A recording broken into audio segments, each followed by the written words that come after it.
Cette émission est conçue et réalisée par des membres de la communauté avec l'aide de Télé-Cogeco.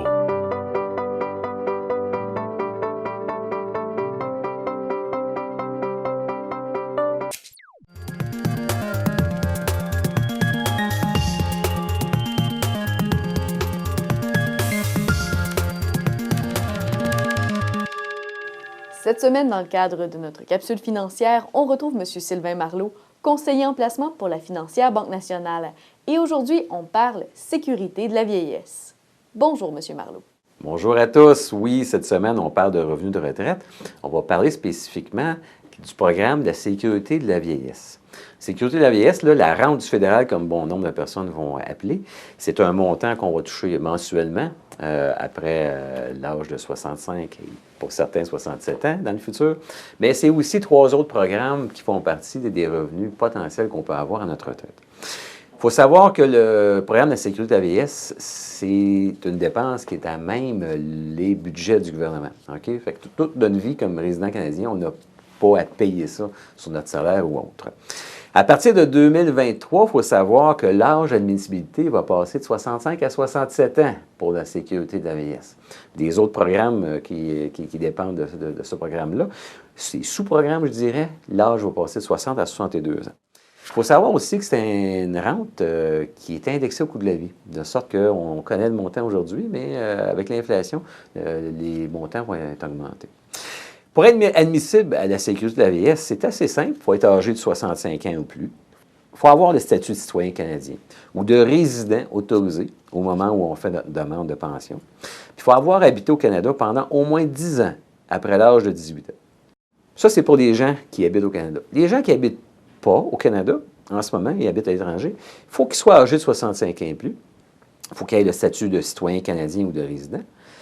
Puis il faut avoir habité au Canada pendant au moins 20 ans après l'âge de 18 ans. Le montant que les Canadiens peuvent toucher à partir de l'âge de 65 ans, on parle d'environ 6 500 $ par année. OK? C'est quand même pas négligeable.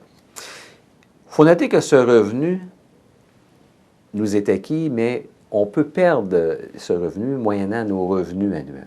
À titre d'exemple, en 2015, quelqu'un qui va avoir 72 809 $ de revenus à son année, qui va déclarer à l'impôt, bien, il va commencer à perdre une partie de la sécurité de la vieillesse.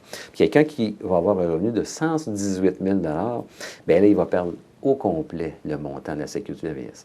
Alors, il y a une petite planification à faire, à savoir, est-ce que je peux m'organiser pour que certaines années, j'aie plus de revenus, d'autres années, moins de revenus, pour peut-être perdre certaines années la sécurité de la vieillesse, mais d'autres années, ne pas la perdre.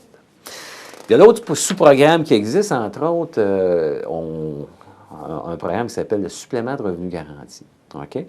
Le supplément de revenu garanti, c'est une rente qui est non imposable, qui s'ajoute à la sécurité de la vieillesse.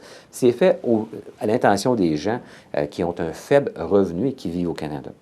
Les gens peuvent être admissibles au supplément de revenu garanti s'ils répondent à certains critères. Entre autres, il faut avoir une pension de la sécurité de la vieillesse, puis il faut avoir un revenu annuel qui est inférieur à certains seuils de revenus. Okay?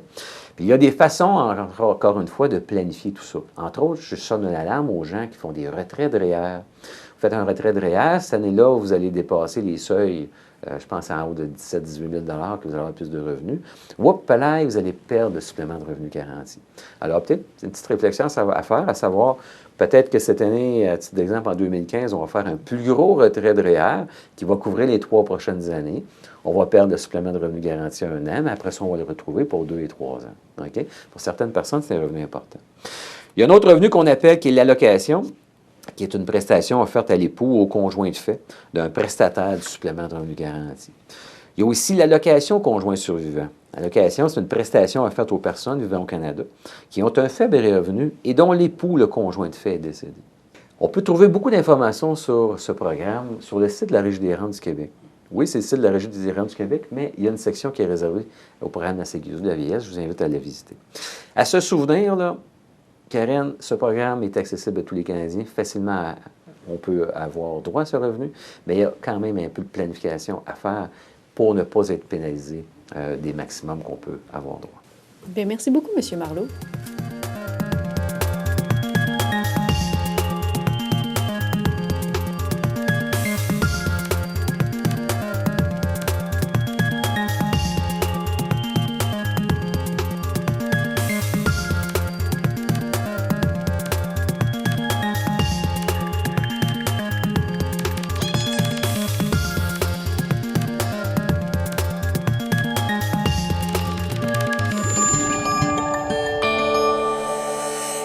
Télécogeco, un service exclusif aux clients de Cogeco.